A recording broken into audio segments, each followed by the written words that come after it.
wabarakatuh. Kembali lagi di channel YouTube Putri Marisa. Baiklah, kali ini saya akan menjelaskan materi tentang teori strukturalisme sastra. Apa sih teori strukturalisme sastra itu? Nah, ayo kita bahas. Jadi, teori strukturalisme sastra itu ialah pendekatan pada unsur intrinsik yang membangun karya.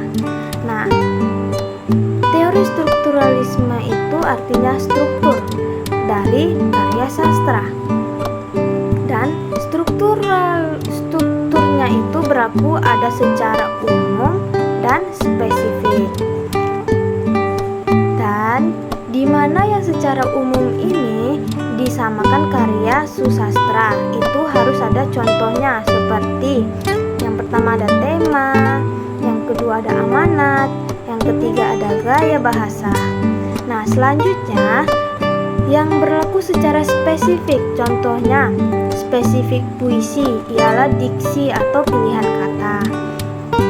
Nah, selanjutnya yaitu apa saja karya sastra yang bisa kita analisis dan unsur intrinsik ini, yaitu yang pertama ada prosa, yang kedua ada puisi, yang ketiga ada drama. Nah, selanjutnya saya menganalisis unsur intrinsik dalam sebuah cerpen, yaitu cerita pendek. Nah, sebelumnya cerita pendek yaitu prosa fiksi yang menceritakan tentang suatu peristiwa yang dialami oleh tokoh utama. Nah, cerpen ini termasuk dalam karya sastra.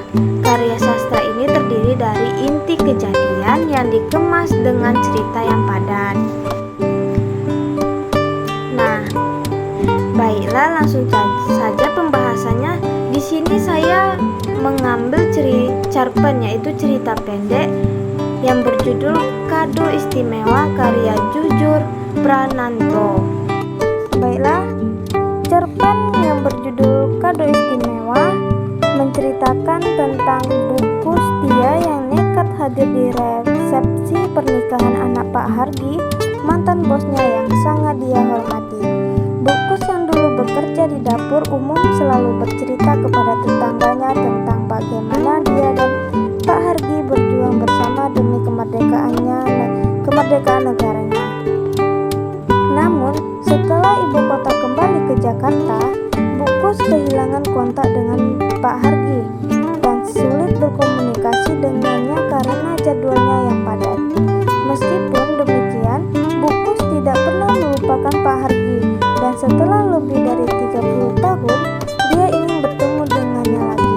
Ketika mendengar anak Pak Hargi akan menikah, Bukus melihatnya sebagai kesempatan untuk bertemu lagi dengan Pak Hargi. Dia melakukan perjalanan ke Jakarta, tetapi ketergesaan membuatnya cemas, dan dia akhirnya naik kereta tanpa kursi. Akhirnya, dia tiba di Jakarta dan mengejutkan putrinya yang terkejut melihatnya di sana. Nah, tadi saya sudah menjelaskan tentang latar belakangnya dari cerita yang berjudul Kado Istimewa. Nah, dan sekarang unsur yang saya bahas di sini adalah amanat, yaitu yang saya ketahui tentang cerpen yang berjudul Kado Istimewa, yaitu yang pertama, kita harus menghargai pemberian dari orang lain.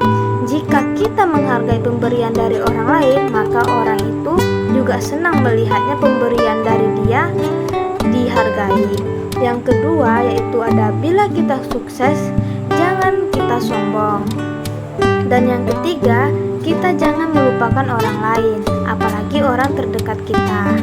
Nah, baiklah, itu saja mungkin yang bisa saya jelaskan tentang teori strukturalisme sastra. Jika ada yang salah, mohon dimaafkan. Saya akhiri dengan wassalamualaikum warahmatullahi wabarakatuh.